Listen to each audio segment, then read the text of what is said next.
Tontolon'ny fanatanjahantena kosa indray no amaranantsika ny fotoanantsika amin'izao takariva izao. Mpilalao golf miisa 5 no notoloran'ny BNI Madagasikara amboara manokana omaly tetsy amin'ny Golf Club du Rova no nifandraisan'izy ireo anjara mavitrika tamin'ny fifanana Ranger Score. Mpilalao golf miisa 5 no notoloran'ny BNI Madagasikara amboara manokana omaly teny amin'ny Golf Club du Rova no nifandraisan'izy ireo anjara mavitrika tamin'ny fifananana Ranger Score tamin'ity taona ity. Tsy izany fa i Théo Raveloarson sy Olivier Ramarzon teo amin'ny lehilahy ary Michel Delia, Julia Nirseta, Laurence Rosenrib ary Oun Marchand teo amin'ny vehivavy. Golf zany lasa discipline olympique izy io.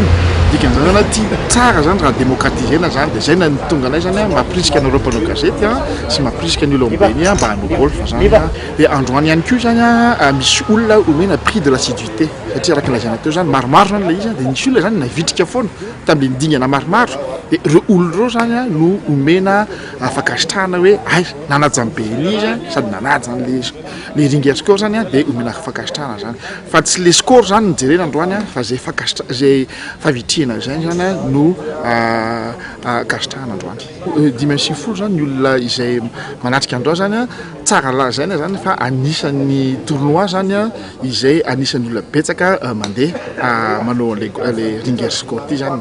Dia araka lozaka anareo teo hoe resaka assiduité koa zany tena izy amin'ity Ringer Score ty zany satria entina manatsara foana zany ny fanaovanao golf zany le izy. Niditra tamin'ny dingana fahaenina kosa moa nyity Ranger Score BNI ity omaly ka raha nivokatra teo amin'ny vehivavy dia mbola i Monique Noyon ihany no nivoaka nandesa raha toa ka i Luc Ratsimbazafy no nahery teo amin'ny sokajy lehilahy. Omaly ihany koa dia nisy ny fampianarana ity taranja golf ity an'ireo tompon'andraikitra ara-bahatra eo anivon'ny banky BNI Madagasikara niaraka tamin'ireo mpanao gazety ara-panatanjahantena izay tonga dia ny antoerana.